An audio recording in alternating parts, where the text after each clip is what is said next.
Isang legendary Thai champion ang napalaban sa isang Pinoy boxer na namamasada lang ng tricycle. Pero itong laban ko, itutudo ko na to kasi pag matalo pa ako dito, wala na. Titigil na ako mangarap.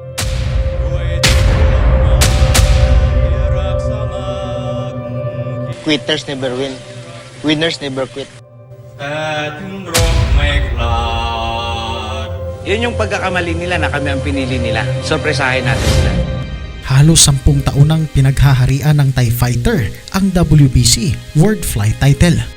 Hanggang sa magkaharap sila ng Pinoy na tubong Negros Occidental. Ang kampiyon na kalaban ng Pinoy ay si Pong Saklek Wonjongkam at may kartada itong 83 wins na may 3 talo at 2 draws kung saan ay 43 sa panalo ang knockout. Parang bukang liwayway kung sumugod si Sonny Boy sa umpisa ng laban. Hatid agad nito ang mabibigat na suntok na hindi kayang pigilan. Kaya segundo lang napaluhod ang kalaban. Nadulas ang desisyon ng referee pero napagtanto nito na nahihilo ang Thai kaya inya ito binilangan. Sa ganitong pagkakataon ay valid ang nakuhang knockdown ng Pinoy. ลักษณะเป็นก้อนลื่นนะครับแฟนๆผู้ต้องระวังเลยครับหรือว่าพงศักดิ์ต้องระวังนะครับหรือว่ามือแตะพื้น Pero bago pa man mabugbog itong Thai champion mga bay, ay huwag kalimutang pindutin ang like at subscribe button at rin ang notification bell para maging una ka sa ating mga upload videos. ลื่นอยู่ครับเดี๋ยวคาดว่าถ้าเราไม่โดนจังๆก่อนนะครับยก2ยกนี่แหละครับทศวรรษนะครับ ดูซ้ายของเราแหลมโลหวานเก่ง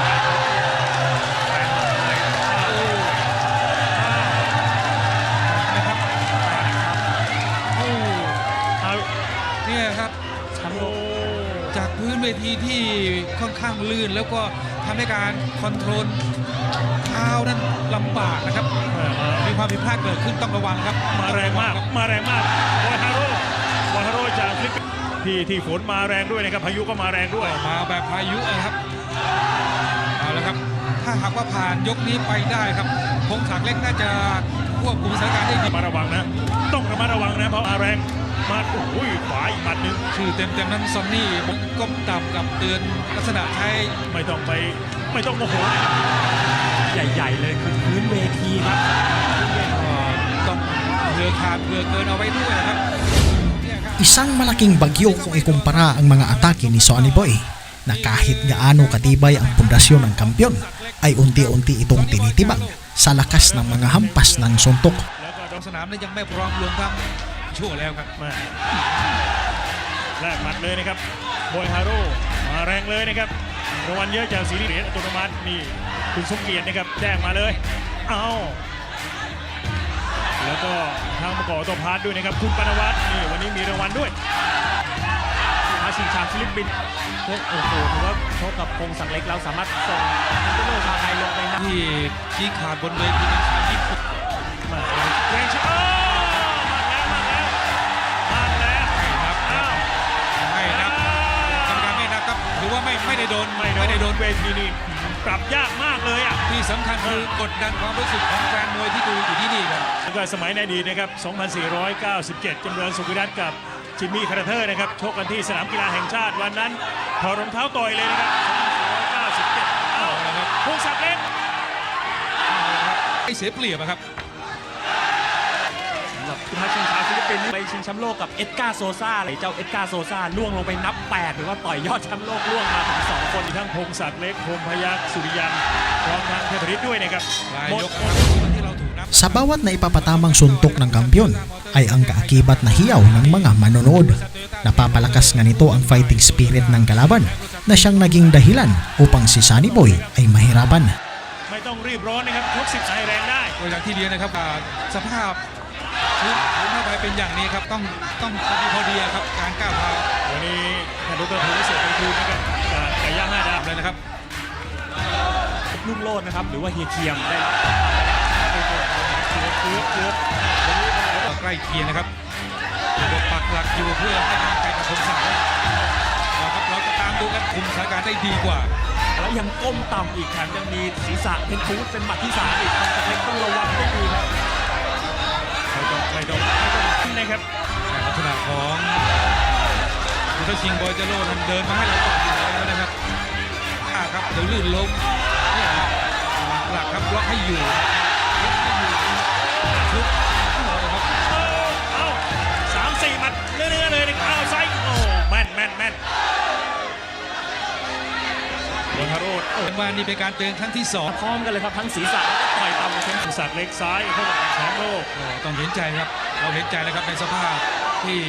ไม่พร้อมของ Sumugod agad ang Thai sa round 4 sa pag-aakalang napuruhan niya ang Pinoy sa nakaraang round. Subalit sa pagbulwak ng kumukulong dugo ni Kabayan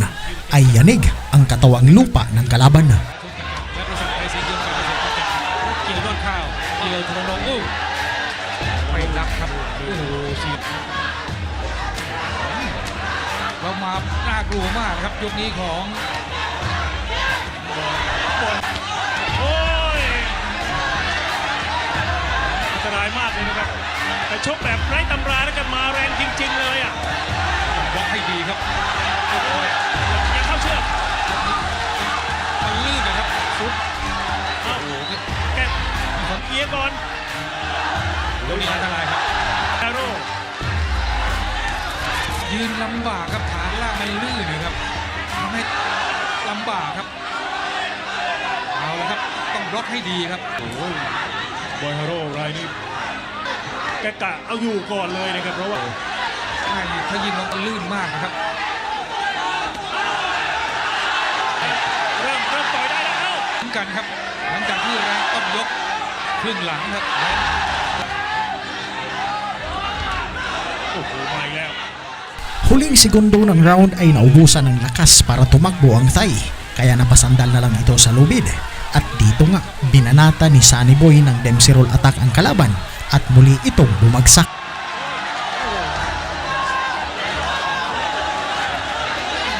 โอ้เราโดนนัดอีกครับกรรมการนับ5 6 7นับ Sa pagbalik ng laban ay wala ng sapat na oras, kaya ang Thai ay na-save by the bell. Opisyal namang ipinakita ng ringside officials ang puntos ng mga hurado sa nakaraang 4 na rounds at lamang nga rito si Sunny Boy ng 2 puntos. 2 แต้มนะครับแกกะเช็คบินเลยนะครับบอยฮาโร่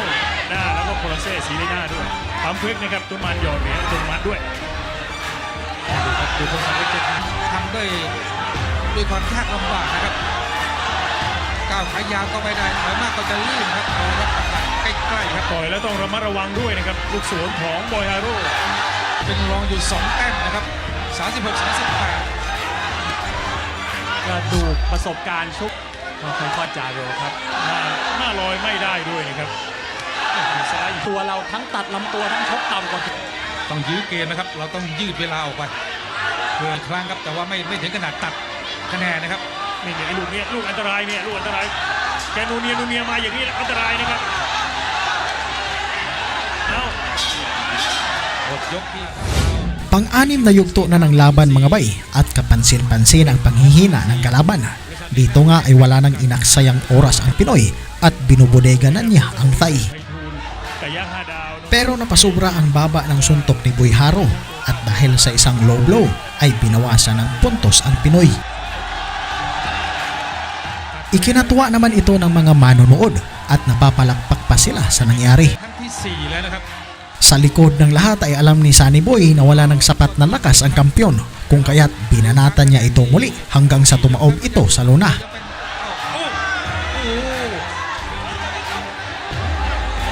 โดนเข้าไปสุดอีกครับพงศักดิ์เล็กยังเมาอยู่กับ5 Nabalot ng katahimikan ang lahat habang nagbibilang ang referee. Bit-bit ang pangamba sa susunod na mangyayari. นะครับโอ้พงศักดิ์เล็กครับเราเสียวครับครั้งที่ 26 ครับฟอร์มเทียบเท่าโอ้เจอหลุยครับแล้วโอ้ครับยืนไม่อยู่แล้วนะครับยืนไม่อยู่ At sa pagbagsak muli ng Thai legend ay hindi makapaniwala ang lahat, pati ang referee, na hindi kayang itaas ng todo ang kanyang kamay para sabihing game over. เป็นการแพ้น็อก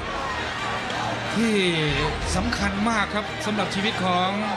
พงศักดิ์เล็กหลังจากนั้น Dismayado ang lahat pati na ang commentator ng laban. Kung kanina ay punong-puno ng enerhiya ang mga komento, ngayon ay parang bumagsak ang mundo sa kanilang nasaksihan. Daghang salamat mga Vite hanggang sa dulo, hindi pa rin kayo bumibitaw. Nais ko pong malaman ng iyong reaksyon sa ating video. Pag-comment na po sa baba at babasahin po natin yan. Daghang salamat at sa Diyos ang lahat ng papuri.